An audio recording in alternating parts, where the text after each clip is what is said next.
కొన్న ప్రభుత్వం తెలంగాణలో పాఠశాలలు ప్రారంభం కానున్న దృష్ట్యా ఖమ్మం ఆర్డీఓ కీలక సూచనలు చేసింది. స్కూల్ బస్ డ్రైవర్లు, ఆటో డ్రైవర్లు ఫిట్నెస్, డ్రైవింగ్ లైసెన్స్ లేకుండా వాహనాలు నడపొద్దని తెలిపారు. నిబంధనలు ఉల్లంఘించిన వారిపై చర్యలు తప్పవని హెచ్చరించారు. ఖమ్మం జిల్లాలో సుమారు 800 వరకు స్కూల్ బస్సులు నడుపుతున్నాయని, వాటిలో 300 బస్సులు మాత్రమే ఫిట్నెస్ పర్మిషన్ తీసుకున్నారని వెల్లడించారు. మిగతా స్కూల్ యాజమాన్యాలు బస్సులో ఫిట్నెస్ అనుమతి తీసుకోవాలంటున్న జిల్లా ఆర్టీఏ అధికారి శ్రీనివాస్తో మా regional coordinator Chiraravi face to face. Khammam రవాణా శాఖలో భారీ చేర్పుని మార్పులు జరిగాయి. ఇప్పటికే ఏదైతే ప్రైవేటు వ్యవస్థలో ఉన్నటువంటి బస్సులను కావచ్చు, అట్లాగే ఇతర వాహనాలకు సంబంధించినటువంటి తనిఖీలు ముమ్మరంగా చేస్తున్నారు. రవాణా శాఖ అధికారులు ఉన్నటువంటి బస్సులను కానీ అట్లాగే యాజమాన్యాలకు కానీ నోటీసులు ఇస్తున్నారు. ప్రధానంగా ఖమ్మం జిల్లాలో రవాణా వ్యవస్థ ప్రత్యేక తనిఖీలు చేయడంతో ప్రధానంగా ఇప్పటికే ఏదైతే స్కూల్స్లలో సంబంధించినటువంటి జూన్లో ప్రధానంగా స్కూల్ ప్రారంభమవుతుంటాయి. ప్రధానంగా స్కూల్స్లలో ఉన్నటువంటి పిల్లలు పెద్ద ఎత్తున ఇప్పటికే ప్రైవేట్ స్కూళ్ళ యాజమాన్యాలకి ఏదైతే నోటీసులు ఇవ్వడం జరిగింది, వాటికి సంబంధించిన తనిఖీలు కూడా చేస్తున్నారు. ఇప్పటికే దానికి సంబంధించినటువంటి వివరాలను ఇక్కడ ఉన్నటువంటి ఖమ్మం జిల్లా రవాణా శాఖ అధికారి మనతో ఉన్నారు. వారిని అడిగి మరిన్ని విషయాలు తెలుసుకున్నాయి. సార్ చెప్పండి, ఖమ్మం జిల్లాలో ప్రధానంగా రవాణా శాఖ ఆధ్వర్యంలో ఓవరాల్గా ఖమ్మం జిల్లాలో ఎన్ని ప్రైవేట్ పాఠశాలలో ఎన్ని బస్సులు ఉన్నాయి, వాటి తనిఖీలు ఎలా చేస్తున్నారు? ఖమ్మం జిల్లాలో మా ఫిట్నెస్ వచ్చి మే 15వ తారీఖు ప్రతి సంవత్సరం కూడా ఎక్స్పైర్ అయిపోతుంది. మళ్ళీ స్కూల్ బస్సుల్ని మళ్ళీ గ్యారేజ్లోకి తీసుకెళ్ళి కండిషన్స్ అన్నీ కూడా కరెక్ట్ చేసుకుని ఫిట్నెస్ లైన్ని మళ్ళీ రెన్యువల్ చేసుకుంటూ ఉంటారు మే 15వ తారీఖు తర్వాత.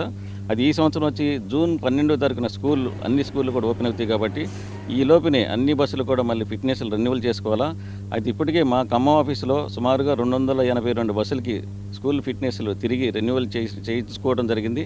ఇక మిగిలిన బస్సులు కూడా రెన్యువల్ చేయించుకుని తర్వాత మాత్రమే స్కూల్ బస్సులని నడపాలా జూన్ 12వ తారీఖు నుంచి. ఒకవేళ ఫిట్నెస్లో రెన్యువల్ చేయించుకోకుండా స్కూల్ బస్సులు కానీ నడిపినట్లయితే జూన్ 12వ తారీఖు తర్వాత మేము ఎన్ఫోర్స్మెంట్ చేసి ప్రతి బస్సును కూడా సీజ్ చేయడం జరుగుతుంది. అలాగే వాళ్ళకి భారీ పెనాల్టీ కూడా విధించడం జరుగుతుంది. అయితే ప్రధానంగా ఇప్పటికే 300 బస్సులకు సంబంధించిన ఫిట్నెస్లు చెక్కింగ్ చేశారన్నారు. వాటిలలో ఏమైనా డిఫాల్ట్ ఉన్నటువంటి కానీ లేదా సీజ్ చేసిన ఏమైనా ఉన్నాయా? సీజ్ చేయటం అంటూ ఉండదండి. వాటికి కొన్ని ఉన్నాయి, కొన్ని ప్రాబ్లం అంటే ఏమన్నా మెకానికల్ కండిషన్స్ బాగపోయినా, బ్రేక్ బాగపోయినా, హెడ్ లైట్స్ వెళ్ళకపోయినా, లేకపోతే పార్కింగ్ లైట్స్ వెళ్ళకపోయినా అలాంటివి కొన్ని చూసాము. వాటన్నిటిని మళ్ళీ పంపించి మళ్ళీ వాటిని కరెక్ట్ చేసిన తర్వాతే మేము ఫిట్నెస్ ఇవ్వడం జరిగింది. అంటే ప్రధానంగా ఏదైతే స్కూల్ బస్సులు కాకుండా ఆటోలలో ఇతర వాహనాల్లో కూడా పిల్లల్ని తరలిస్తున్నారు, దాని పట్ల మీరు ఎలాంటి చర్యలు తీసుకోబోతున్నారు? ఆటోలలో అసలు నిషేధం అండి. ఆటోలలో ఏ ఆటోలో కూడా స్కూల్ పిల్లల్ని తీసుకెళ్ళకూడదు. అలా ఆటోలో కానీ తీసుకెళ్తే ఎన్ఫోర్స్మెంట్ చేసి తప్పకుండా వాటిని సీజ్ చేయడం జరుగుతుంది. ఆటోలలో ఎట్టి పరిస్థితుల్లో స్కూల్ పిల్లల్ని తీసుకెళ్ళకూడదు, ఎందుకంటే అది సేఫ్టీ కాదు కాబట్టి. అంటే ఇప్పటికే రవాణా శాఖలో చాలామంది అధికారుల మీద అవినీతి ఆరోపణలు వచ్చాయి, కొద్దిమంది మీద ఏసీబీ దాడులు కూడా జరిగాయి. దీని పట్ల సీరియస్గా ఏదైతే రవాణా శాఖలో ఎలాంటి చర్యలు చేపట్టబోతున్నారో, అట్లాంటి అవినీతి లేకుండా ఎలాంటి చర్యలు చేపట్టబోతున్నారు? అది ఇప్పుడు ఎక్కడైతే జరిగిందో అక్కడ దానికి సంబంధించిన అధికారులు యాక్షన్ తీసుకుంటూ ఉంటారు. అట్లాగే మా పైనుంచి అధికారులు కూడా కొన్ని గైడెన్స్ ఇస్తూ ఉంటారు. వాటిని ఫాలో అయ్యి తగిన విధంగా మేము నడుచుకుంటుంటాం.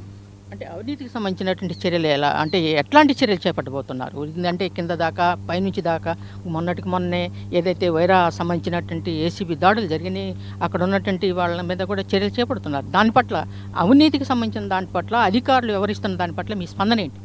అది మా అధికారులు చేస్తున్న ఏదైతే ఇప్పుడు అంటే దాన్ని నివారించడానికి ఏదైతే చర్యలు చేస్తున్నారో చాలా మంచి చేస్తున్నారు.